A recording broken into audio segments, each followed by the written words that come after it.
Hello everyone, कैसे हो आप सभी लोग। आई होप आप बहुत अच्छे होंगे और अच्छे से तैयारी भी चल रही होगी। सो आज हम करने वाले हैं मंथली एमसीक्यू सीरीज का part 8 for the month of सितंबर। अगर आपने इसका प्रीवियस पार्ट नहीं देखा है, पार्ट नंबर 7, तो आप आई बटन पर क्लिक कर सकते हैं और यहाँ पे आपको इसका लिंक जो है वो विजिबल हो जाएगा। और इस लेक्चर की जो पीडीएफ है वो हम शेयर करेंगे हमारे टेलीग्राम चैनल पे, जिसका लिंक भी डिस्क्रिप्शन बॉक्स में आपको दिया हुआ है, आप इसे ज्वाइन कर सकते हैं।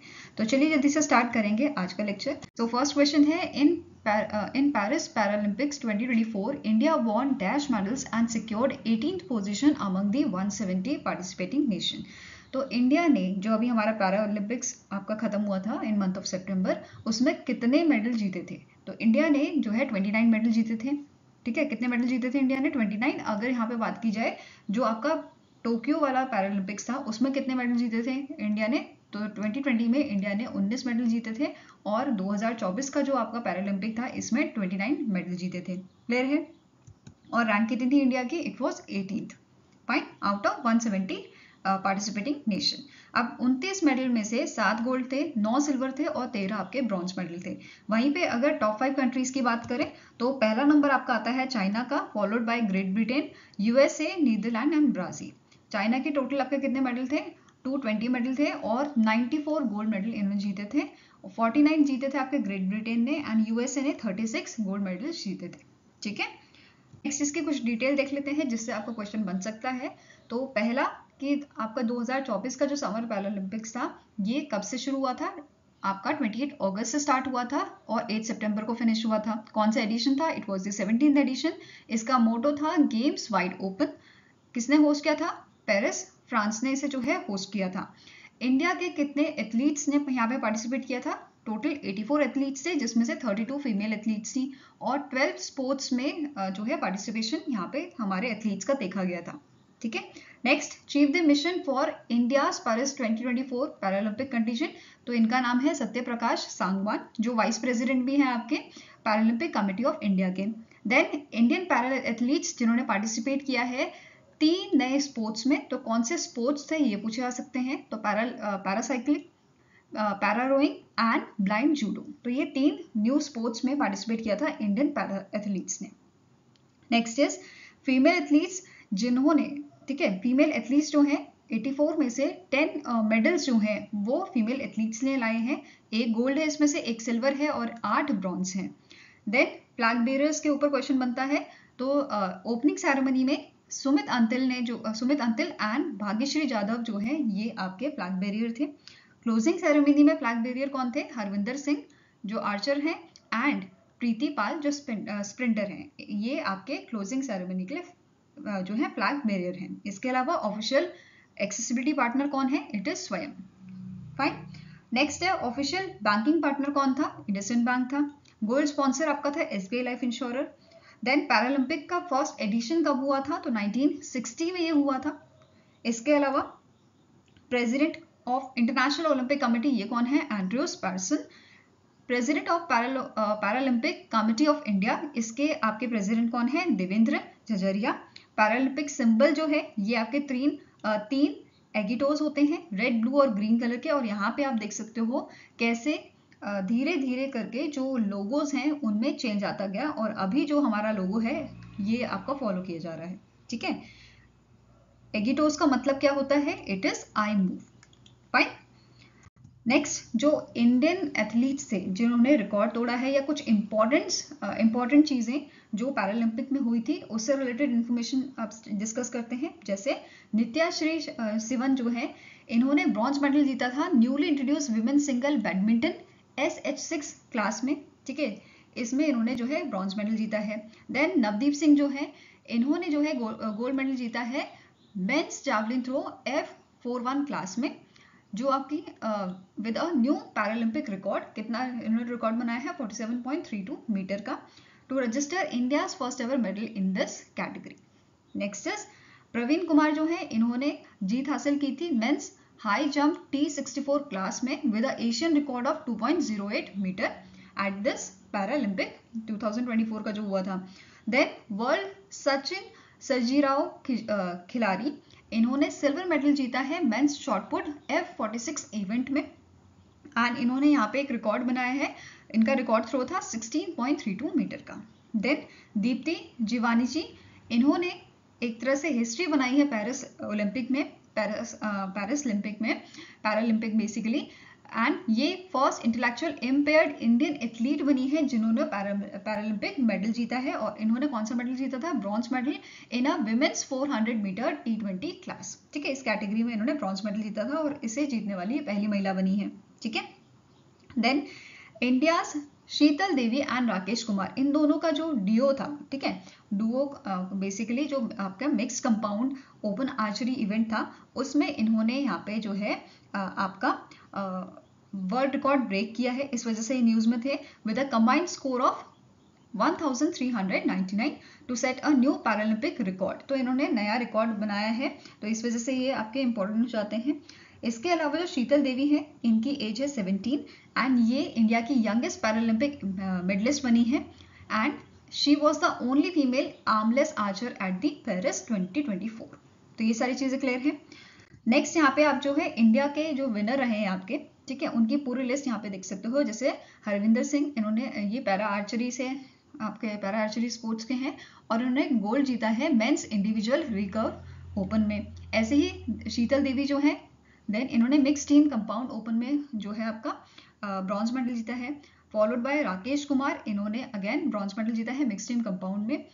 देन निषाद कुमार जो हैं, ये आपके पैरा एथलीट्स हैं और इन्होंने mains high jump T47 category में इवेंट में जो है सिल्वर जीता है। ऐसे ही मैंने यहाँ पे पूरी लिस्ट आपकी ऐड की हुई है, एक बार इसे अच्छे से गो थ्रू कर देना। ठीक है, साथ में ही नोट करना है जो हरविंदर सिंह है, ये फर्स्ट इंडियन आर्चर बने हैं जिन्होंने गोल्ड मेडल जीता है। क्लियर है?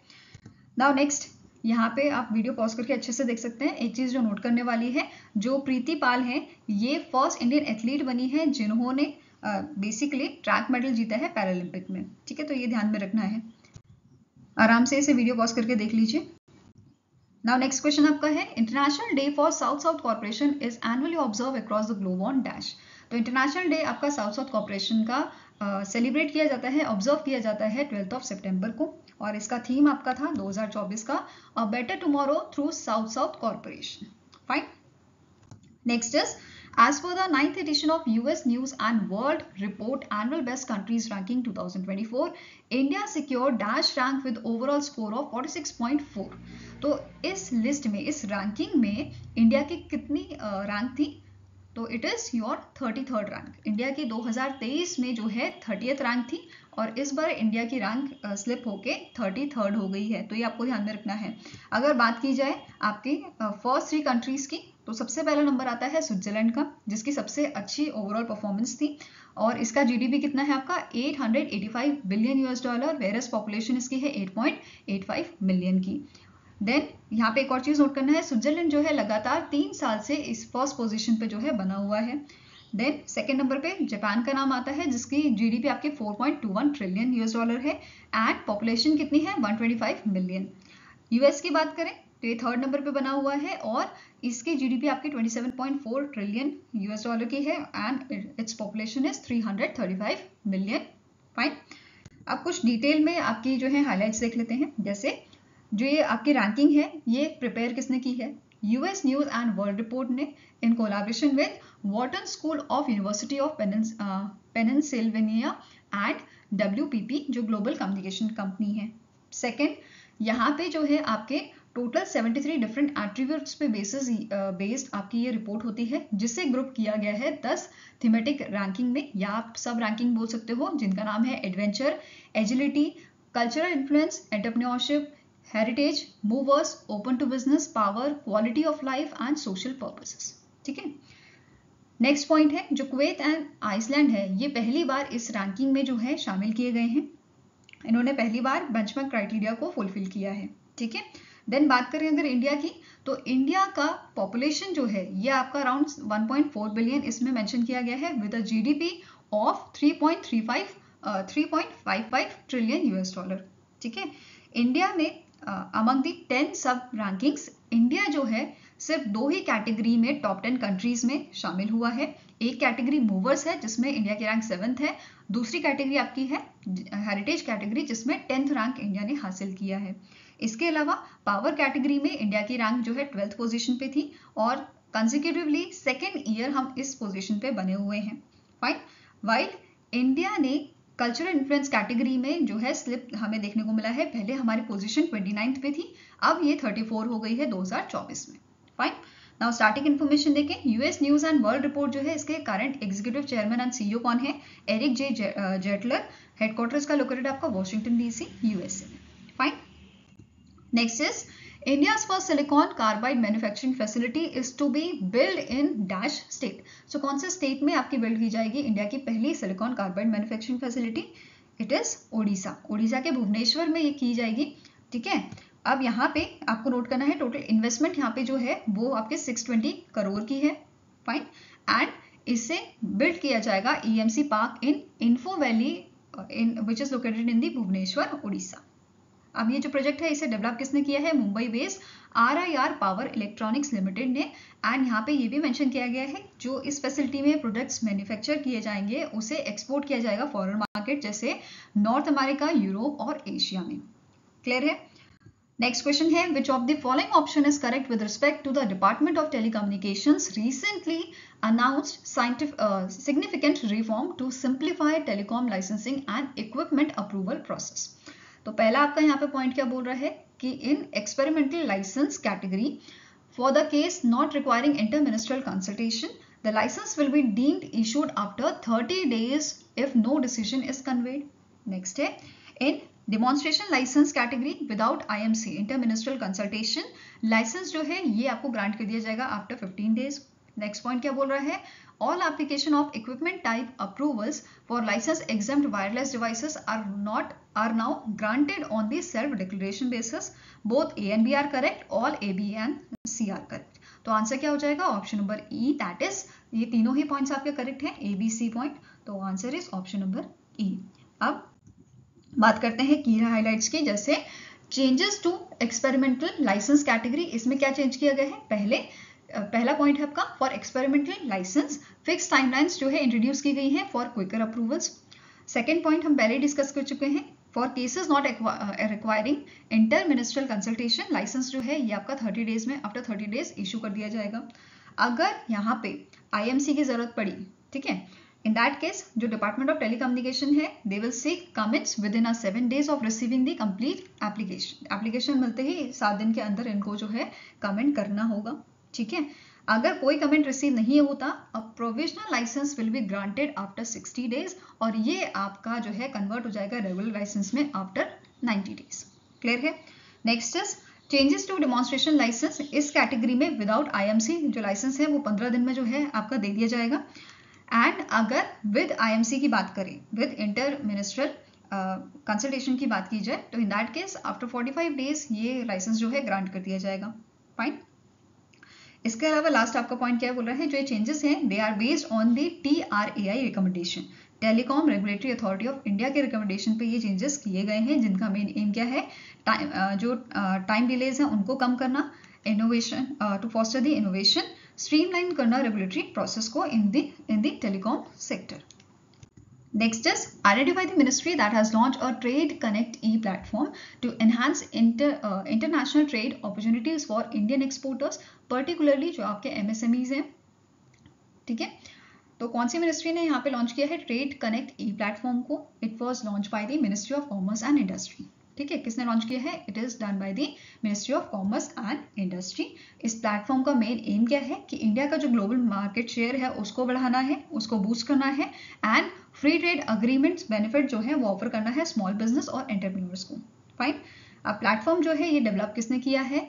इसे ministry of MSME, Exim bank, department of financial services under the ministry of finance and ministry of external affairs, इन सब ने मिलकर डेवलप किया है इस प्लेटफॉर्म को, which is Trade Connect e-platform.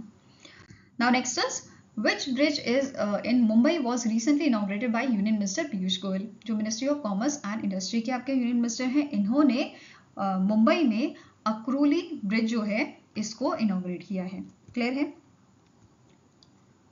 Next question है which ministry has recently dissolve the 14 member standing committee on statistics.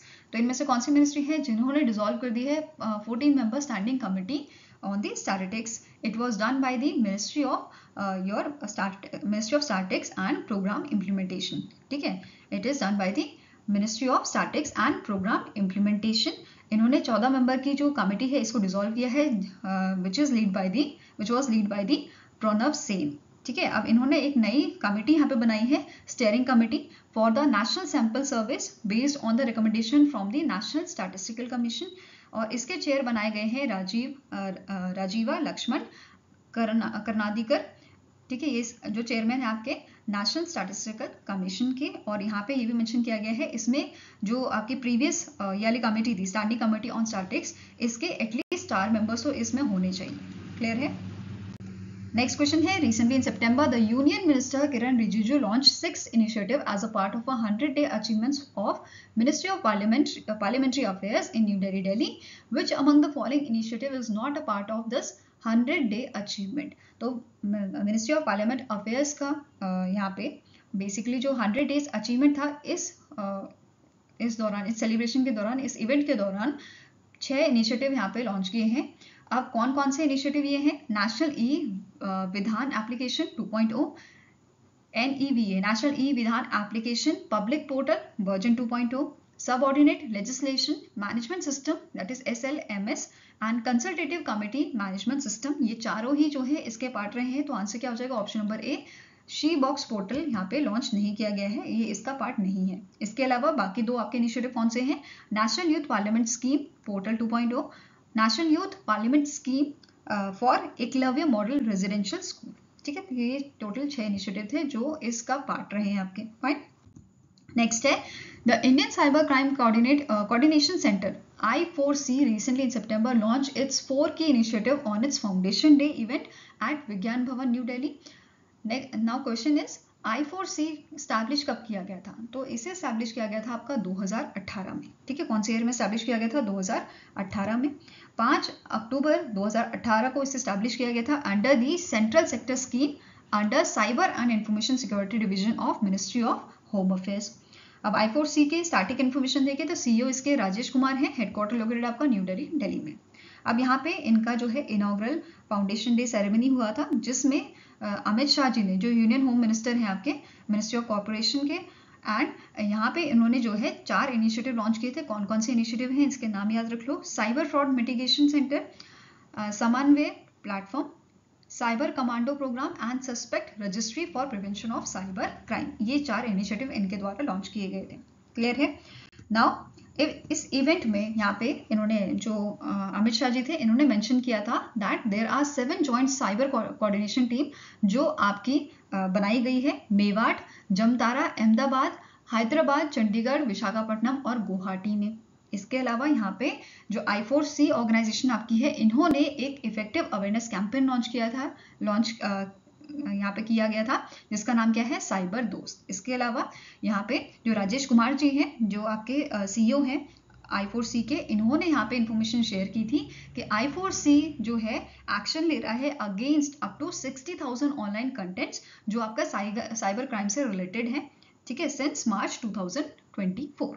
इसके अलावा एक और चीज यहाँ पे मेंशन की गई थी, अभी तक I4C ने जो है डिसेबल करी है 709 application, 6 lakh mobile numbers and 1.1 lakh IMEIs जो आपके बेसिकली साइबर क्राइम से रिलेटेड है, कनेक्टेड है। फाइन। नेक्स्ट क्वेश्चन है, यूनियन कैबिनेट ने रिसेंटली अप्रूव किया है health coverage for all senior citizen aged -year and above regardless of income under the Ayushman Bharat प्रधानमंत्री जन आरोग्य योजना। तो आंसर आपका हो जाएगा दैट इज सीनियर सिटीजन जो 70 साल के हैं या उनसे ज़्यादा इनकी एज है, वो उनके लिए यहाँ पे हेल्थ कवरेज जो है अप्रूव किया गया है। इस इनिशिएटिव के तहत हेल्थ इंश्योरेंस कवरेज 5 लाख का दिया जाएगा on a family basis will be provided to the senior citizens aged 70 and above। तो बेसिकली यहाँ पे जो है सीनियर सिटीजन जो 70 साल के हैं या उनसे ज़्यादा एज के हैं, उनके लिए ये आपकी स्पेशल स्कीम लाई गई है। ठीक है, इस कवरेज में यहाँ पे क्या बोला है कि जो ये स्कीम है इसका एम है बेनिफिट करना 4.5 करोड़ फैमिलीज को एंड 6 करोड़ सीनियर सिटीजन्स को with a 5 lakh rupees free health insurance cover on a family basis. ठीक है, सीनियर सिटीजन जो एलिजिबल है इस स्कीम के लिए, इसके लिए इनका जो है अलग यूनिक कार्ड जो है वो बनाया जाएगा। साथ में ही बोला गया है जो सीनियर सिटीजन है at the age of 70 years and above belonging to the family already covered under the Ayushman Bharat Jan Arogya योजना, उनको एडिशनल टॉप अप कवर यहाँ पे 5 लाख का दिया जाएगा। इसके अलावा यहाँ पे ये भी मेंशन किया गया था कि अगर सीनियर सिटीजन किसी गवर्नमेंट स्कीम्स में ऑलरेडी एनरोल है, जैसे कि ECHS हो गया या सेंट्रल गवर्नमेंट हेल्थ स्कीम्स आपकी हो गई, ठीक है, अगर इनमें एनरोल है तो इनके पास ऑप्शन है कि ये अपनी पुरानी स्कीम के साथ भी इलाज करा सकते हैं या फिर नई स्कीम आयुष्मान भारत प्रधानमंत्री जन आरोग्य योजना को चूज कर सकते हैं। तो दोनों के मतलब बेसिकली इनके पास ऑप्शन होगा, दोनों में से किसी में भी इनको इलाज कराना है तो वो कर सकते हैं। क्लियर है। नेक्स्ट इज प्रधानमंत्री जन आरोग्य योजना की बात करें तो इसे 2018 में लॉन्च किया गया था रांची झारखंड में। पहले इस स्कीम का नाम क्या हुआ करता था? National health protection scheme. अभी है प्रधानमंत्री जन आरोग्य योजना। फाइन। इस स्कीम के तहत 5 लाख का जो है पर फैमिली हेल्थ कवरेज प्रोवाइड किया जाता है for secondary and tertiary care hospitalization across the public and private empanelled hospitals in India. साथ में ही यहाँ पे आपका जो है 3 दिन और 3 days of free hospitalisation and 15 days post hospitalisation expense यहाँ पे उठाया जाता है। साथ में ही यहाँ पे आप जो है बेनिफिट्स देख सकते हो इस स्कीम के, जैसे medical examination, treatment and consultation, pre hospitalisation की सर्विस मिलती है हमें, medicine and medical consumable, non intensive and intensive care services, diagnostic and laboratory investigation. तो इस टाइप की सारी फैसिलिटीज हमको इस स्कीम के थ्रू मिलती है। क्लियर है। नेक्स्ट, अब रिसेंटली कैबिनेट ने कुछ और अप्रूवल भी दिए हैं, जैसे cabinet approves modification of a scheme of budgetary support for the cost of enabling infrastructure for hydro electric projects. तो ये यहाँ पे इन्होंने जो है यूनियन कैबिनेट ने अप्रूवल दिया है मिनिस्ट्री ऑफ पावर का जो आपका मॉडिफिकेशन स्कीम है इसके लिए, जिसके लिए आपका बजट कितना दिया गया है, टोटल आउटले दिया गया है आपका ₹12,461 करोड़ का। ठीक है, जो स्कीम है ये इंप्लीमेंट की जाएगी आपके फाइनेंशियल ईयर 2024-25 से फाइनेंशियल ईयर 31-32 तक। ठीक है, और इस स्कीम का एम है सपोर्ट करना 31,350 megawatt of hydro electric capacity. Clear है। नेक्स्ट आपका न्यूज है, कैबिनेट ने अप्रूव किया है PM e bus Sewa payment security mechanism scheme for procurement and operation of e buses by public transport authority. ठीक है, तो यूनियन कैबिनेट ने अप्रूवल दिया है PM e bus Sewa payment security mechanism को, इस स्कीम को, जिसका आउटले आपका है 3,435.33 crore for the procurement and operation of over 38,000 electric buses bye public transport authorities for the financial year 24-25 till the financial year 2028-2029। ठीक है, जो स्कीम है इसका एम है प्रमोट करना ई-बस अडॉप्शन, रिड्यूस करना green house gas emission and decrease करना fossil fuel consumption. Fine. जो स्कीम है ये सपोर्ट करेगी operation of e buses for up to 12 years from the date of deployment. Clear है। Next is, recently in सितंबर union cabinet ने approve किया है proposal of department of rural development under the ministry of rural development for the implementation of Pradhan Mantri ग्राम सड़क योजना 4th for financial year 2025 till financial year dash with outlay of ₹70,125 crore. तो यहाँ पे जो इम्प्लीमेंटेशन रहेगा आपका इस स्कीम का, जो प्रधानमंत्री ग्राम सड़क योजना 4 है, इसका इम्प्लीमेंटेशन आपका रहेगा फाइनेंशियल ईयर 2025 से फाइनेंशियल ईयर 2029 तक। ठीक है, तो आंसर क्या है? It is option number D. अब जो स्कीम है इसका मेन एम है प्रोवाइड करना 62,500 kilometres all weather road connectivity to 25,000 unconnected habitations में अक्रॉस वेरियस रीजन, जिसमें आपका प्लेन्स भी है, हिल्स भी है, स्पेशल कैटेगरी एरियाज भी हैं। क्लियर है।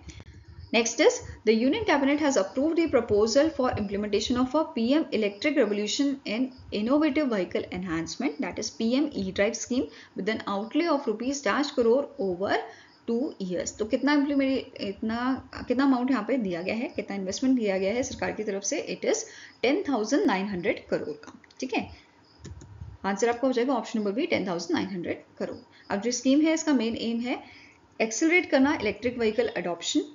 ठीक है, जो इलेक्ट्रिक व्हीकल परचेज कर रहा है उसको इंसेंटिव प्रोवाइड करना, एनहांस करना इलेक्ट्रिक व्हीकल इंफ्रास्ट्रक्चर को, जैसे उसके आपके चार्जिंग स्टेशन लगाना। ठीक है, प्रमोट करना सस्टेनेबल मोबिलिटी एंड रिड्यूस करना एनवायरमेंटल पॉल्यूशन। तो ये इस स्कीम का मेन एम है। ठीक है, यहाँ पे इस स्कीम के लिए क्या बोला गया है कि सब्सिडीज के लिए जो इलेक्ट्रिक व्हीकल्स लेंगे उनको सरकार सब्सिडी देगी, उसके लिए अमाउंट यहाँ पे एलोकेट किया गया है 3,679 करोड़ का। ठीक है, देन 500 करोड़ यहाँ पे इनमार्क किए गए हैं for deploying the E ambulance, 4,391 crore यहाँ पे फंड किया गया है for procurement of 14,028 e buses primarily for the cities with a population over 40 lakh. इसके अलावा जो स्कीम है यहाँ पे एलोकेट किए गए हैं 500 करोड़ रुपए प्रमोट करने के लिए deployment of e trucks. 2,000 crore यहाँ पे एलोकेट किए गए हैं installing public charging stations. Then जिसमें आपका जो है 22,100 फास्ट चार्जर्स यहाँ पे लगाए जाएंगे for electric vehicles, electric 4 wheelers, मतलब जैसे 4 व्हीलर्स के लिए। Then 1,800 fast chargers e buses के लिए होंगे। 48,400 for your electric 2-wheeler and 3-wheeler in a high electric vehicle penetration cities and selected highways में, ठीक है। एंड यहाँ पे 780 करोड़ का आउटले दिया गया है, अप्रूव किया गया है to modernise the MHI test agencies for handling emerging technologies in a green mobility। क्लियर है। Now next question है, the Union Cabinet has approved Mission Mausam an initiative to boost India's capacity in weather and climate related science and services with an outlay of ₹dash crore for over 2 years। तो union cabinet ने approval दिया है mission मौसम के लिए। अब इसके लिए कितना आउटले दिया गया है, कितना इन्वेस्टमेंट यहाँ पे सरकार करेगी, तो इट इज 2,000 करोड़, ठीक है। Answer is ₹2,000 crore. फाइन। अब मिशन मौसम की बात करें तो जो इनिशिएटिव है it is led by the ministry of earth science and जो इनिशिएटिव है इसको इम्प्लीमेंट कौन करेगा, 3 ऑर्गेनाइजेशन है। पहली है India meteorological department New Delhi, then Indian institute of tropical meteorology, national centre for medium range weather forecasting. तो ये तीनों ऑर्गेनाइजेशन इसे इम्प्लीमेंट करेंगी। क्लियर है। कितना बजट दिया गया है, तो 2,000 करोड़ का यहाँ पे जो है बजट आपको दिया गया है। Fine. Next is the Alberto Kenya Fujimori Inomoto, the former president of Peru, recently passed away. He served as dash president of Peru। तो इन्होंने जो है ये कौन से प्रेसिडेंट आपके बने थे कौन से नंबर के, तो इट वाज द 54th, ठीक है, 54th नंबर के ये प्रेसिडेंट बने थे। और इनका जो टेन्योर था आपका वो 1990 से 2000 तक रहा था और ये 2 कंसेक्यूटिव ईयर आपके, ठीक है, 2 कंसेक्यूटिव ईयर इनका टेन्योर रहा था, ठीक है। 2 बार ये बेसिकली प्रेसिडेंट बने थे यहाँ पे। अगर करंट प्रेसिडेंट की बात करें पेरू की, तो इनका नाम है डायना बोलरेट। करंट पीएम कौन है, गुस्तावो एड्रियन जेन। कैपिटल है लीमा, करेंसी है nuevo sol. Next is, what is the theme of a World First Aid Day 2024 that was observed on 14 September 2024, जो बेसिकली सेकेंड सैटरडे ऑफ सितंबर को मनाया जाता है वर्ल्ड फर्स्ट एड डे। तो answer आपका हो जाएगा 2024 की इसकी थीम आपकी थी फर्स्ट एड एंड स्पोर्ट्स। क्या थीम थी, first aid and sports. Now next question है, recently in September the ministry of defence has approved the Indian Navy's ₹dash crore plan to develop extra large unmanned under water vessels. तो कितना amount यहाँ पे approve किया गया है ministry of defence द्वारा, मतलब इंडियन नेवी का जो प्लान था आपका 2,500 करोड़ का प्लान डेवलप करने के लिए extra large unmanned under water vessels. तो ये अप्रूव कर दिया गया है मिनिस्ट्री ऑफ डिफेंस द्वारा, ठीक है। तो answer is option number B. Now ये जो वेसल है they are expected to strengthen India's defence against the enemies, जो एनिमी की सबमरीन होंगे एंड सरफेस वेसल होगा उसके अगेंस्ट में इंडिया का जो डिफेंस है वो आपका मजबूत रहेगा, ठीक है। साथ में ही अगर यहाँ पे वेट की बात करें हम extra large unmanned under water vessel की, तो इसका वेट रहेगा आपका ओवर 100 टन एंड इसे डिप्लॉय किया जाएगा माइन लेइंग के लिए, माइन क्लियरिंग के लिए, सर्विलियंस एंड लॉन्चिंग वेपन्स के लिए। ओके। नेक्स्ट क्वेश्चन है, हिंदी दिवस या हिंदी डे हम जो है कब मनाते हैं, to commemorate the adoption of Hindi written in Devanagari script as one of the 22nd official language of India by the constituent assembly in 1949। तो आंसर आपका हो जाएगा that is option number A, 14 सितंबर को हम हिंदी दिवस या हिंदी डे मनाते हैं। इस साल हमने जो है 75th एनिवर्सरी इसकी ऑब्जर्व की थी of a Hindi becoming the official language, और हिंदी को ऑफिशियल लैंग्वेज आपको घोषित किया गया था 14th September, it is your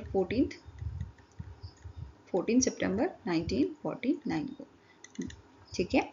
now in 1951 Constitution of India declare Hindi in a Devanagari script as official language as per the Article 343। इसके अलावा पूछा जा सकता है वर्ल्ड हिंदी डे कब बनता है, तो 10th जनवरी को हम वर्ल्ड हिंदी डे ऑब्जर्व करते हैं। इसके अलावा बात करते हैं कुछ की पॉइंट्स की, जैसे इस ओकेजन पे, इस सेलिब्रेशन में हिंदी दिवस के सेलिब्रेशन में होम मिनिस्टर अमित शाह ने रिलीज किया है commemorative postage stamp and commemorative ₹75 coin to mark the diamond jubilee 75th anniversary है, right? Now he also released the Diamond Jubilee special issue of a Rajbhasha Bharati magazine commemorating the official language Diamond Jubilee. Next is इन्होंने launch किया था Bharatiya Bhasha Anubhag Indian language section and presented the Rajbhasha Gaurav and Rajbhasha Kirti awards. Next point है department of official language under the ministry of home affairs. इन्होंने introduce किया है award scheme named Rajbhasha Gaurav Puraskar scheme to encourage writing books originally in a Hindi and to promote the official language. Next point है it also introduced राजभाषा कीर्ति पुरस्कार to encourage the implementation of official language. Next point है जो we Srinivas हैं Secretary of Department of Administrative Reform and Public Grievance has been awarded the Rajbhasha Kirti Award कीर्ति पुरस्कार by the Union Minister Amit Shah. Clear है? Now next आपका question है international day of democracy is annually observe across the globe on dash. तो international day of democracy हम observe करते हैं 15th सितंबर को. तो here answer is option number E और इसकी थीम आपकी थी ensuring effective governance of artificial intelligence at all levels. Clear है? Next is name the SpaceX crew mission that has recently in September led by the American billionaire entrepreneur Jared Isaacman returned to Earth following the successful completion of a world's first private spacewalk. तो इनमें से कौन सा आपका crew mission था जिसके through ये आपके स्पेस में गए थे और उन्होंने ये पहली प्राइवेट स्पेस वॉक इनकी बनी थी वर्ल्ड की. ठीक है, इन्होंने कंप्लीट की थी वर्ल्ड की पहली आपकी प्राइवेट स्पेस वॉक. तो इस मिशन का नाम है पोलारिस डॉन. क्या नाम है इसका? Polaris Dawn. और यहाँ पे 4 इसके क्रू मेंबर थे. एक आपके थे commander of the mission which is Jared Isaacman. Then Scott Poteet, ये आपके पायलट थे इस मिशन के. देन सारा गिलीज एंड एना मेनन जो हैं ये आपके सीनियर इंजीनियर्स थे स्पेसएक्स के. फाइन. स्पेसएक्स की बात करें तो इसके फाउंडर एंड CEO है एलॉन मस्क. हेडक्वार्टर लोकेटेड आपका इसका हैथरॉन California USA and it established in the year 2002. Now next question is name the joint exercise that was recently in September conducted between Indian Air Force and the Royal Oman Air Force in Oman. तो इनमें से कौन सी आपकी exercise है जो Oman और India की air force के बीच में हेल्ड हुई थी ओमान में? It is exercise eastern bridge. क्या नाम है इसका? Exercise eastern bridge. ठीक है, इसका कौन सा एडिशन हमने ऑब्जर्व किया था? अभी कौन सा एडिशन हुआ था? It was the 7th edition. और इस एक्सरसाइज को 11th सितंबर को स्टार्ट किया गया था and it was completed in the 22nd सितंबर 2024. अगर बात करें प्रीवियस एडिशन की तो ये आपका इंडिया ने होस्ट किया था जोधपुर राजस्थान में एंड ये 21 से 25 फरवरी तक चला था 2022 में. क्लियर है? इसके अलावा एक आपकी जो इंडियन आर्मी है उसकी भी एक्सरसाइज ओमान में हुई है जिसका 5th एडिशन था and it is your AI नजा. ठीक है, एक्सरसाइज AI नजा. और इसकी शुरुआत आपके 13 सितंबर को हुई थी और इसे कंप्लीट करा गया था 26 सितंबर को. वेन्यू आपका क्या था? It is Rapcot training area in Salalah Oman. Whereas previous edition की बात करें तो ये इंडिया में हुआ था महाजन राजस्थान में आपका हेल्ड हुआ था. क्लियर है? Next is which among the following ministry jointly launch the Swachhata Hi Seva 2024 annual national social mobilisation campaign with a theme Swabhav Swachhata संस्कार स्वच्छता. ठीक है, स्वभाव स्वच्छता संस्कार स्वच्छता ये आपका लॉन्च किया गया था. किसने लॉन्च किया था? Ministry of Jal Shakti and ministry of housing and urban affairs. इन दोनों ने यहाँ पे इसे लॉन्च किया था. तो आंसर आपका हो जाएगा option number D. Both A and B are correct. ठीक है, ये कैंपेन आपका शुरू कब हुआ था? 17 सितंबर को और 2 अक्टूबर को ये फिनिश हो गया. अब इसमें 3 की पिलर आपके हैं इस कैंपेन के विच इज स्वच्छता की भागीदारी, public participation and awareness in the cleanliness. Then संपूर्ण स्वच्छता, mega cleanliness drive and transformation of cleanliness target units and सफाई मित्रास सुरक्षा शिविर, health and safety camps for sanitation workers. Clear है? नेक्स्ट है which among the following mobile app was recently launched at Indian Council of Agriculture Research Center Institute of Freshwater Aquaculture that is ICAR CIFA for the needs of the ornamental fisheries sector. तो इनमें से कौन सी app जो है वो recently launch की गई है ICAR CIFA द्वारा। इट इज़ रंगीन मछली। ठीक है, क्या ये आपकी ऐप थी? रंगीन मछली नाम से ऐप लॉन्च की गई है, जिसे डेवलप किया है ICAR CIFA ने विद सपोर्ट फ्रॉम द प्रधानमंत्री मत्स्य संपदा योजना। ठीक है, अब ये आपका जो है कब लॉन्च किया गया था स्कीम? ये आपका 2020 में लॉन्च किया गया था, 10 सितंबर 2020 में से लॉन्च किया गया था as a part of a COVID relief packages. And इसका इम्प्लीमेंटेशन ईयर आपका था 2020-21 से 2024-25। क्लियर है? देन इस ऐप की बात करें तो इस ऐप का जो ये ऐप है ये आपकी 8 इंडियन लैंग्वेजेस में अवेलेबल है, जो हमें डिटेल गाइडेंस प्रोवाइड करती है fish care, breeding, maintenance for hobbyist and farmers को। ठीक है, साथ में ही ये आप जो ये ऐप है ये इंक्लूड इसमें किया गया है find aquarium shops tool, and साथ में ही ये लोकल बिजनेसेस को प्रमोट करती है bye connecting users with reliable sources of ornamental fish and products. Clear है? Next है, recently in September, National Health Authority has signed an MOU with which institution to develop a digital public goods for artificial intelligence in a healthcare sector. तो it is your IIT Kanpur. ठीक है, कौन से institution के साथ यहाँ पे MOU sign हुआ है? NHA का, इट इज IIT कानपुर। अब बात करेंगे नेशनल हेल्थ अथॉरिटी की, तो इसके करंट CEO कौन है? दीप्ति गौर मुखर्जी। हेडक्वार्टर लोकेटेड आपका न्यू दिल्ली में, and it is founded in the year 2019। Next is the second Asia Pacific Ministerial Conference on Civil Aviation was recently in September held in Dash। तो सबसे पहले तो आपको पता होना चाहिए इसका प्रीवियस एडिशन का हुआ था। तो first edition Asia Pacific ministerial conference का आपका हुआ था बीजिंग चाइना में। ठीक है, कहाँ पे हुआ था? बीजिंग चाइना में हुआ था। कब हुआ था? 2018 में हुआ था। अभी सेकेंड एडिशन कब हो रहा है? 2024 में हो रहा है, और ये हेल्ड हुआ था आपका न्यू दिल्ली इंडिया में। ठीक है, इस इवेंट को, इस कॉन्फ्रेंस को इनॉग्रेट किया था मिनिस्ट्री ऑफ सिविल एविएशन के जो यूनियन मिनिस्टर हैं राम मोहन नायडू द्वारा। ठीक है, इस कॉन्फ्रेंस को ऑर्गेनाइज किसने किया था? Ministry of civil aviation in partnership with international civil aviation organisation, that is ICAO की पार्टनरशिप में मिनिस्ट्री ऑफ सिविल एविएशन ने इसे ऑर्गेनाइज किया था।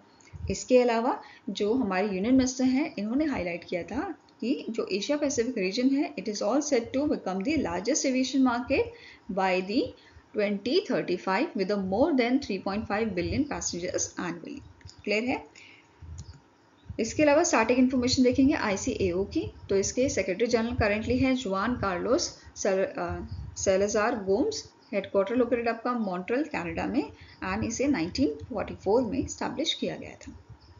आई होप गाइस आपको ये वीडियो पसंद आया हो। पसंद आया तो लाइक एंड शेयर जरूर कीजिएगा, और हमारे साथ जुड़ने के लिए हमारे चैनल को सब्सक्राइब कीजिएगा। अगर आपको कोई सजेशन है तो आप हमें मेल कर सकते हो benchmarkstudy007@gmail.com पे, या फिर आप हमें जो है कमेंट सेक्शन में भी लिख सकते हैं। सो मिलेंगे सही नेक्स्ट वीडियो के साथ। Till then take care, have a nice day and all the best for your preparations.